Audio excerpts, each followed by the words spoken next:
back to another video on the JJ Think Tank.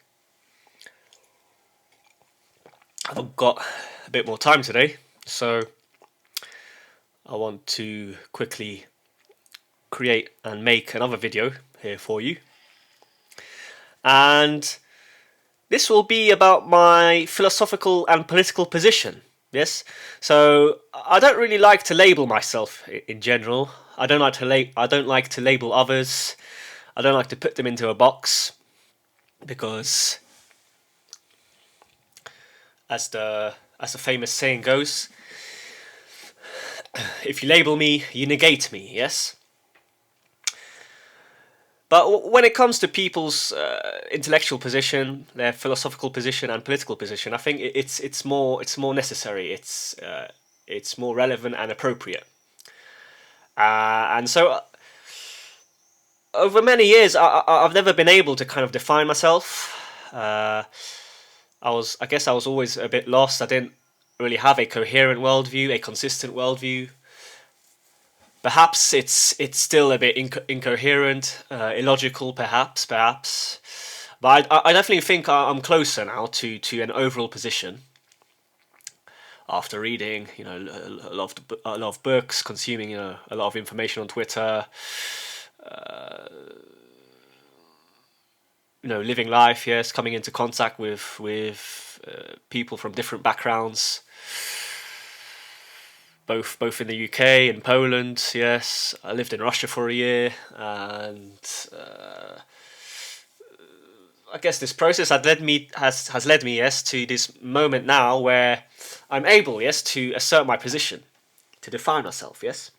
And I thought about this the other day, and suddenly a thought popped up into my mind, and I thought, okay, this is a good label for now, yes, because it's quite general, but it's also quite specific. Yes, it does specify my position to a degree. Yes, and so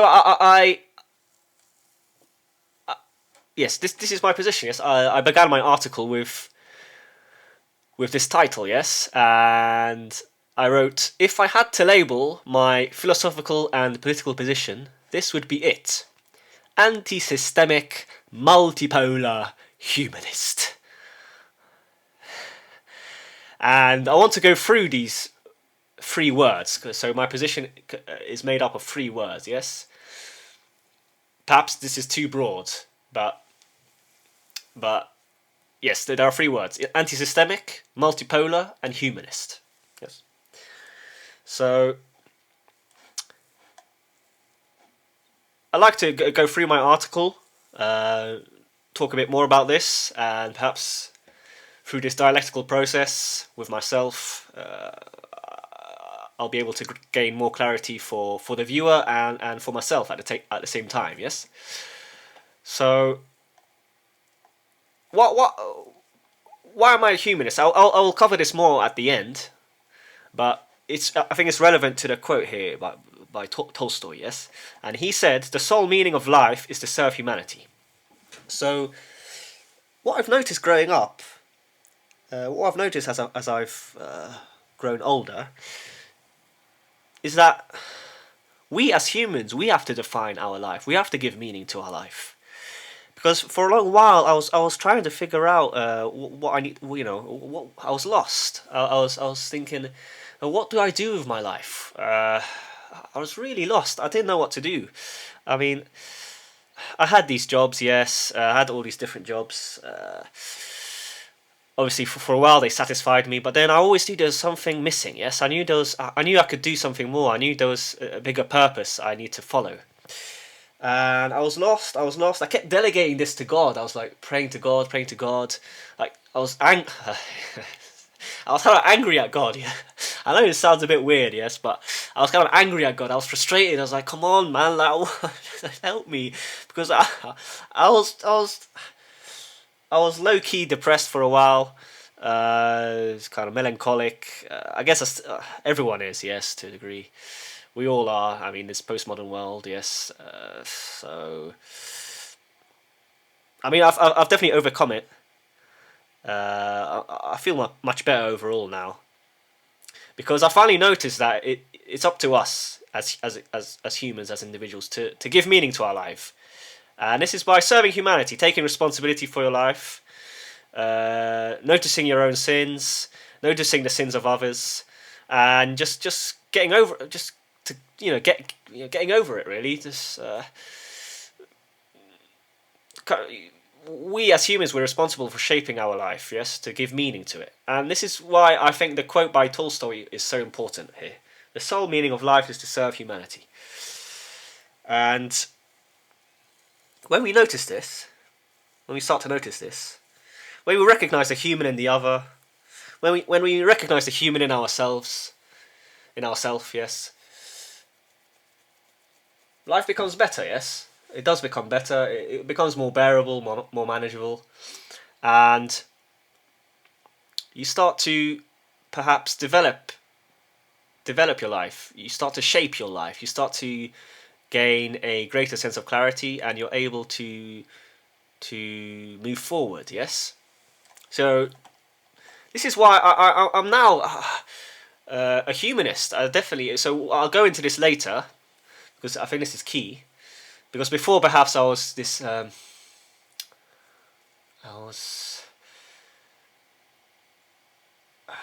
was too dependent on this kind of irrational conception of God, which resulted in me not noticing that it's actually me myself. I have to kind of start acting. Yes, my life won't just magically improve itself, yes, without me taking action. It's kind of what I noticed, yes, and this is linked to the humanist worldview, I believe. So, but we'll go into this a bit later at the end of the video. Now I want to begin with this first word here, yes, antisystemic, and I think all of my viewers will agree with me. More and more people we're starting to notice that there's something wrong with the system, right? And thankfully, it does seem now that a new order will arise. Personally, I think this new order is beneficial for humanity. I disagree with. Again, I know I keep attacking him, but I'm attacking him from the intellectual standpoint. Yes, I'm not attacking his character or his I'm not attacking him personally, but I'm just attacking his intellectual position. I'm talking about David Icke. Yes. He's against this multipolar world. He says it's been planned in advance. Yes, and then he keeps on engaging in this conspiracy, in this conspirological thinking, this gnostic sophist thinking, but he has no solutions. Ultimately, I believe he doesn't have any solutions, and unfortunately, we can't do away with the state. This is where I disagree with anarchists and other thinkers who think we can totally do away with the state, with our history, our institutions. Nations, the idea of the nation, etc. We can't do away with this. This is part of this. This is part of reality. It's actually many of these ideas and objects and things. They're really important, and when we start to ponder on the nation, the idea of the nation, it's more real, yes, than just an object you see, for example, yes, just a random object. So I've got this cup of coffee here, yes, not cup, this cup here with a sentence that reads "But first coffee," yes, first coffee. Okay, yes, it's real, yes, but there are ideas, yes, and this is what Plato talks about, yes. Plato, the man who began philosophy, we could argue. Obviously, there were philosophers before him, but we know that Plato had a massive impact on the world. So ideas are important. Ideas are important. History is important. We can't just totally forget about the whole past. Say it's just irrelevant. Notice this is what Gnostic thinkers tend to fall into. Like Ike and others, that the past doesn't matter, only the present moment, abolish all previous history, abolish all previous thought, because it's always been a part of some matrix, some conspiracy to enslave us, because God is evil, God is an evil force in history, etc. And this is wrong, in my opinion. This is wrong. This is a very shambolic worldview, a very dangerous worldview, a very misguided worldview, and it leads to negative outcomes, and it leads to a lack of truth, definitely. And I'll go into this in another video when I talk about Leibniz. Yes, so Leibniz is a key, I believe. Leibniz is a key philosopher that I think will help to get us out of this nonsense about life being illusion, everything's illusion. You are God, you are God. All this nonsense that I see online is just, wow, it's starting to get a bit annoying, man, this intellectual position, because I think it's causing a lot of problems. But anyway, that's for another video. Let's go back to this position of mine, yes? So, antisystemic. Antisystemic. Here I agree with the Gnostics, yes, and others, in the criticism, yes, of the system. But everyone criticizes the system from their own perspective, yes? So we all agree here that we need to change the system to a degree. But the problem here is that some people go too far and believe in these utopias like anarchism, or free love, all love is all love, universal love, all this nonsense, yes? Then there are others who are more realistic, yes? They realize that we still need a state. We still need law and order. We don't want the state, yes, to be too big. But we still need a state, yes, because otherwise, as Thomas Hobbes, yes, I think Thomas Hobbes said, yes, Thomas Hobbes, yes, philosopher. Without a state, we have a we have a man against man, yes, man against man. This quote does me, man. Man against man, Thomas Hobbes. I mean, he's right. He is right. This is an example of wise English thinking. Yes, Thomas Hobbes, in his masterpiece Leviathan, famously describes the state of nature as a perpetual war, as I think someone wrote this incorrectly, as of man against every man. Yes. The war of all against, to this war of every man against every man, this is also inconsequent, that nothing can be unjust, that every, let's go here to this quote here.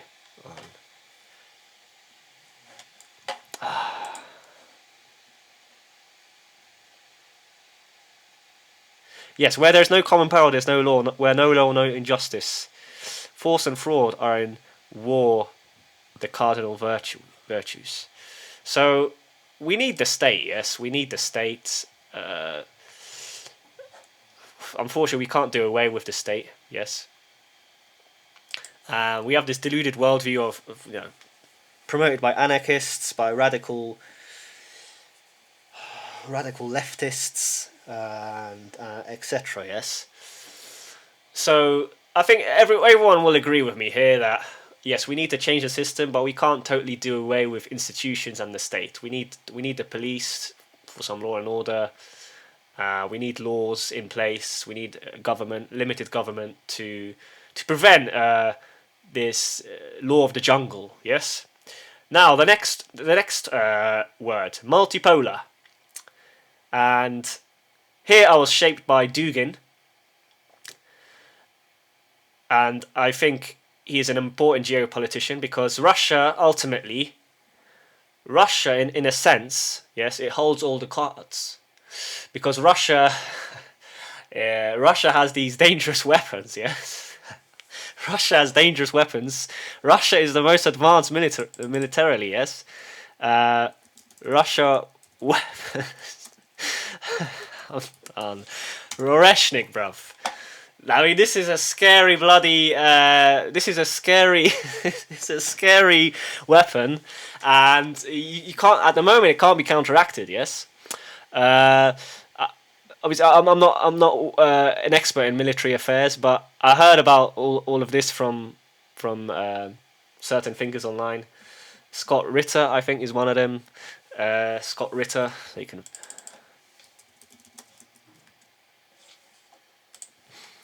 He talks about it. But yes. Let's see what AI has to say. Maybe it's wrong. Yes, but.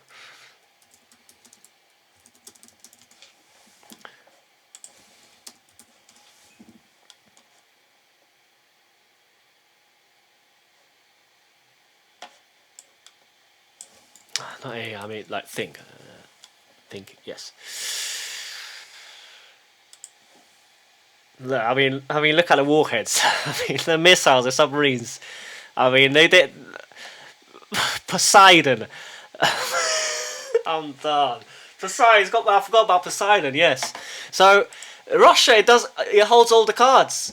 Russia, paradoxically, it holds all the cards. Yes.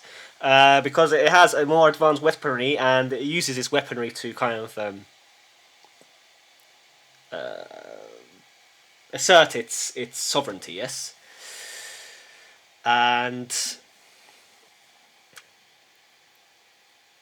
And therefore Russia has to be respected. Yes, Russia is on this path now. I believe it's emerging as a unique civilizational pole, as a unique culture. Yes, it has to be respected. Its sovereignty has to be respected. Yes, a lot of people agree with me. George Galloway. A lot of people agree with me here. Yes, I'm not just spouting propaganda. We just have to be realists. Yes, for once, just realists. Not fall into this deluded worldview. Okay. And therefore Russia will be one of the key actors, yes, in the forthcoming world order, along with China, obviously, India possibly to a degree because India has this massive population, yes, I think it's still growing, yes, and so it's clear that this multipolar world is emerging, and this multipolar world will be good for humanity. It will bring more development to all the spaces. It will bring more authentic cultural expression, I believe, and I think it will solve a lot of issues. Yes, a lot of tensions, and both economic tensions, etc. So this is why I am in favour of a multipolar world. Definitely. I'm definitely in favour of a multipolar world, and this is a good process for humanity. So this is why I included multipolar, and the third is humanist. Yes, but I'll go through the humanist position at the end. I want to go into my article now, and perhaps I missed something out. So yes, I started off with saying I don't like to label myself or others. You label something, negate them, but on the intellectual level, I think it's important. Yes, because we need some clarity. Yes, we need to be able to have a position and kind of defend it. Yes. So over the years, my views have changed a lot. Perhaps they still will change. Maybe in the next few years, I will notice that this position is wrong. Perhaps, yes, perhaps, but I don't think so. I don't think it will. I know myself well. I think I finally understood myself more, my position, my intellectual position. I don't think it will change much. Yes.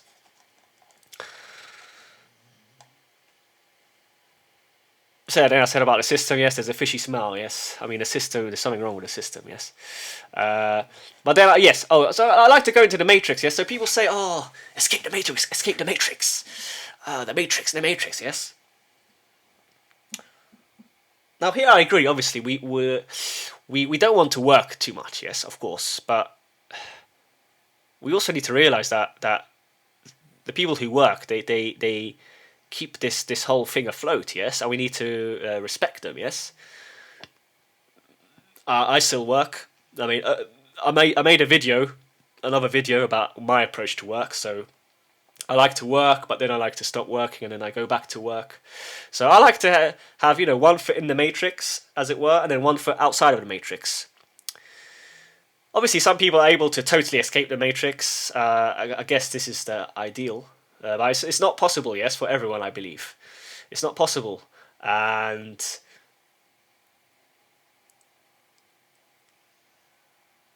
even if it were possible, even if it were, would we be able to create this utopia, this anarchic utopia on Earth? I still don't think so. But on a local level, perhaps, yes. So when we think of an island, yes, a little population on an island, you can imagine an anarchic system working there. There would be barter, yes. So I would do this. Oh, I will milk your cow, and you will fix my shoes, yes, next week. So I guess on an island where everything is quite connected, yes, and if the population, they're from a similar background, they have a similar worldview, yes. Their IQ is on the same level. So here, obviously, I'm referring back to Stefan Molyneux. Yes, you can watch my video on the IQ test. So obviously, I do agree with Molyneux that this IQ test can explain things. Yes, but not totally. But yes, so on a local level, anarchism can work. We can think of the Amish. Yes, the Amish in America. They are an example of an anarchic community, we could say, yes? I mean, this is how I view them, the Amish.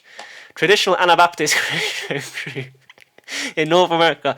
I mean, they have won in life, haven't they? They were right all along. Simple living, plain dress, and a reluctance to adopt modern technology, such as cars and electricity. Community. I mean, I just think... at the moment, worldwide, I don't think we're quite ready yet for this crazy anarchism. It's just my life experience, and still now, I feel a lot of tension. There's still a lot of hate. There's still lack of love, really. A lot of people they're still a bit narrow-minded, a bit dumb. Like I myself, I'm hardly that intelligent. When it comes to different issues, I have problems. And when it comes to practical issues, I'm not that good. You see, because anarchism, it requires the individual to be really well-rounded. Yes, the individual has to be able to do a lot of things competently. And I know myself well. I can't do this. And do you think everyone is really competent? Is competent to such a level that they could, make an anarchical system function? I've come across a lot of people. I don't think they would be ready for anarchism. Yes, and when we think about anarchism, if all these institutions go, the state, everything, if there's no law and order, if there's money supply suddenly dries up. There's so many problems to solve in one go. And when you think of the population that is so massive, and the fact that the population is so divided, and people are from different backgrounds, there's still a lot of tension. There's still a lot of misunderstanding between different ethnicities, etc. It shows that at this moment in time, we're simply not ready for anarchism, I believe. On the local level, yes, you can escape somewhere, build a community. I guess you can do that. You can totally escape the matrix. But I'm just sharing. This is my view. Yes, I think at the moment it's a pipe dream. And again, like Peter Hitchens said, the problem with utopia is that you have to cross a river of blood, a sea of blood, and you never arrive. Yes, this is the problem with utopia. We can't be too deluded. Yes. We, as humans, we're a mixture of lightness and darkness. We need to be careful. Yes. So yes, then I wrote, I'm against these deluded trends, anarchism, communism, but also against other totalitarian movements. Fascism, blind nationalism. It's not the answer either. We can see what happened in World War II. I mean, I'm from Poland, so I know I don't want this. Because it always ends up bloody backfiring, and Poland gets bloody demolished, and it's just no, we don't want this. It would just exacerbate things in the other direction. Yes. So here I included a nice idiom. We can't throw the baby out with the bathwater. Because as I said, things are so interconnected. Think of the supply chains and everything. This all has to function. Yes? I mean, it's crazy. Think about how everything functions. How does everything function? And then you think of people saying that God is evil, that this world is not miraculous, that there is no God. I mean, it's just, I don't know how people can think this. I know there are problems in the world, but also there's a lot of functionality. Yes, things still function, and we need to be grateful for this. Yes, so ultimately, it's in our interest to prevent collapse and widespread chaos. I mean, we don't want this. Yes, we don't want this. I mean, a lot of people will be able to. A lot of people will be able to escape. Perhaps they already got plans in place. But I think this is the wrong approach, man. I mean, we need to think about the other. We need to think about our society. We're human, yes? We're all human at the end of the day. And we have to try and make it work to some degree. You could argue that these people who just escape and run off, they're kind of they're not cowards, but kind of a bit selfish, yes? But then again, I understand them, you know. A lot of people, they want to escape this matrix. They want to have that nice cozy life somewhere on an island and just live out their days in the sun. I understand it as well, yes? I do understand it. But like I said, it's a lot of people on the internet, they sell this pipe dream that you're able to escape the matrix. It's not easy. You have to be kind of financially astute. You have to be really business minded. You have to be able to be good at business, yes.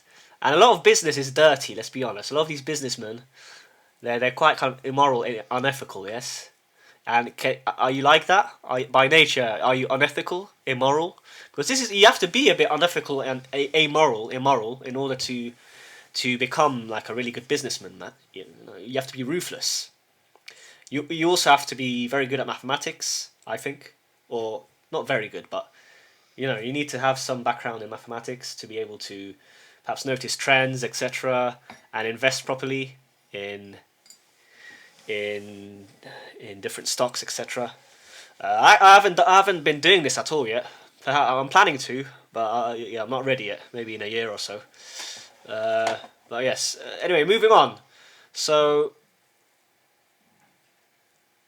at this moment in time, I want to stress that I agree.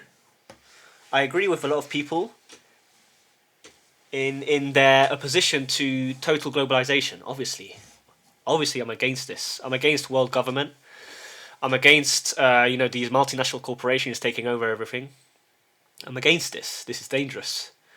We don't want this. So I agree. But at the same time, we can't fall into delusion and think we can get rid of some form of government. Yes. We can't get rid of all institutions. We can't get rid of all corporations. Yes. I mean, let's think of some corporations. So I use Wizz Air quite often. Yes, Wizz Air, and I love Wizz Air. I use Wizz Air often. I take flights from London to Poland quite often. Wizz Air, it connects different regions of the world. Mainly Europe and the Middle East now. I think Wizz Air is expanding to the Middle East as well. And this is great. I mean, this is, when you start to think, it's crazy. This is amazing.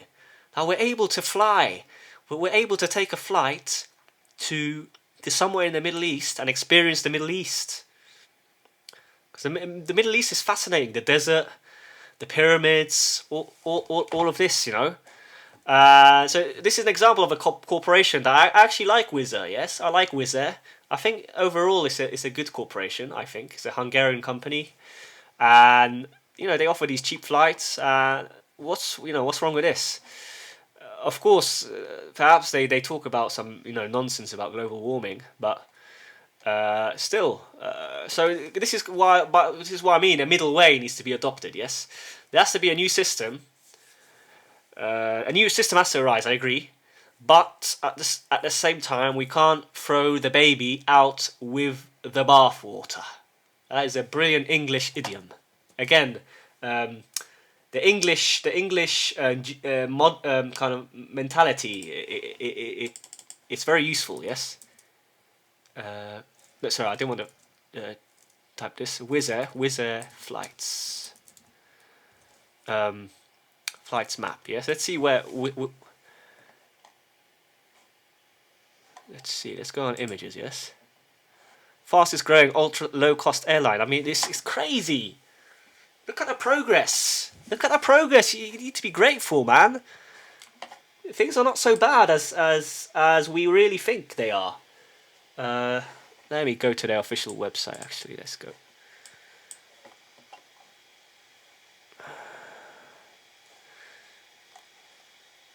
Anyway, yeah, I won't go on a website. You can see roughly. Yes, can you see all of these connections? Yes. So can you see? Yeah, in the Middle East, look, Wizz Air starting to penetrate the whole Middle East. Look, here, Morocco as well. So,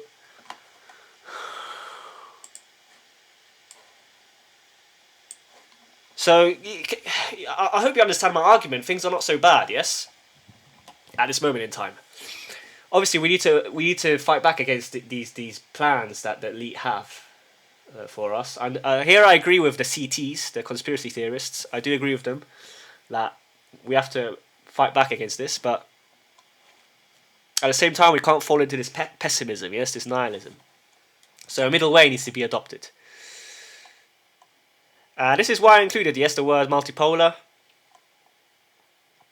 Regional blocks need to be formed, like in the picture above, that allow for a realistic process of devolution to take place. So devolution is a key social science term, and it describes kind of the process of delegating sovereignty to more local and regional levels.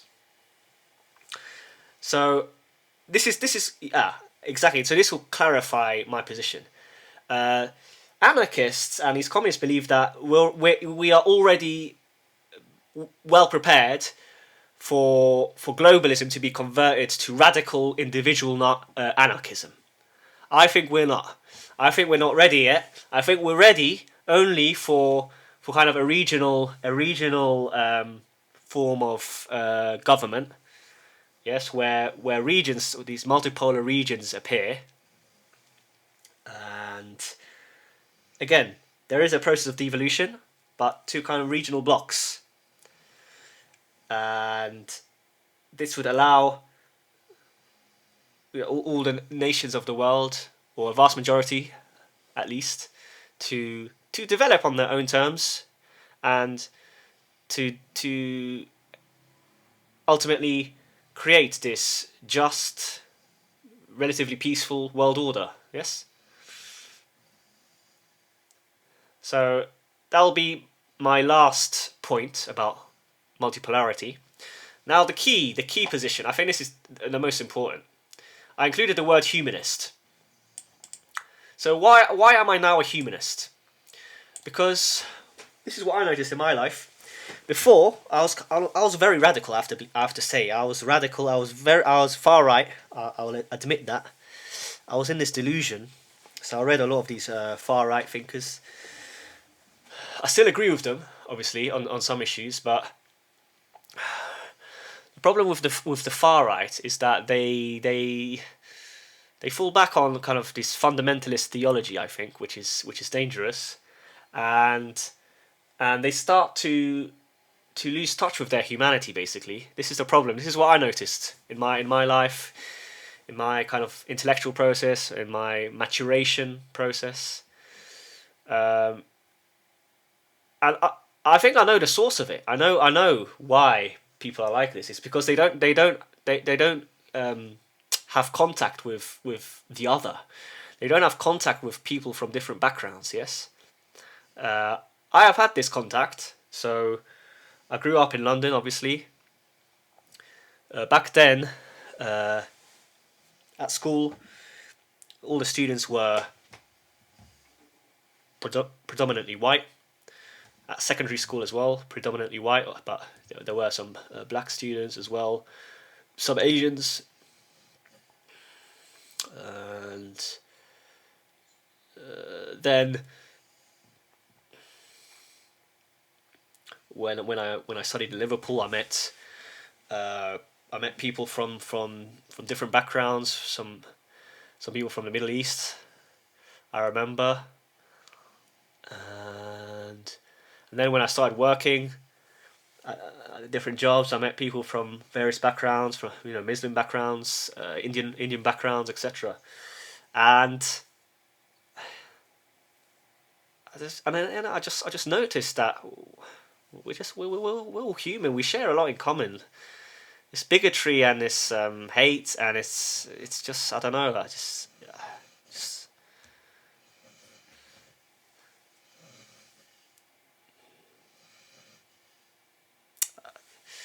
I think it stems from not having contact with people from different backgrounds, I believe. Because when you come into contact with people from different backgrounds, and you notice that you share a lot in common, because when you start speaking with people who are from a different background, you will notice that you actually share a lot in common. You both notice the same negative processes occurring, and so your shared humanity comes to the fore. And therefore, this is why I'm a humanist now. I'm definitely a humanist, and here I'd like to provide a definition of humanism. So humanism emphasizes the role of the human, yes, in shaping his life and giving meaning to it via reason, science, and compassion. So the scientific worldview is clear, because science that is applied correctly can definitely help us. Yes, obviously we have scientism, which is this radical view of science that only science knows the truth, etc. All this nonsense. That's also wrong. But reading popular science books will help, especially neuroscience books. So I've read a few neuroscience books over the years, and this is a form of applied science, yes, and it really helps the individual to understand themselves more, to improve their mental health, and to just become more reasonable, more rational, yes. And this is why I'm a humanist now. And I think only a genuine humanistic process will result in cooperative diplomacy. I'm quite convinced of this now. And obviously we're led by God. I mean, just because I'm a humanist, it doesn't mean that I don't believe in God. I think. Well, this is my interpretation anyway. I just understand the need for humanism. This is what I'm trying to get at, really. Because when you start to also believe too much in God without kind of taking responsibility, if you expect God just to order your life and make it better, then this is bad as well, surely, because you eventually become frustrated and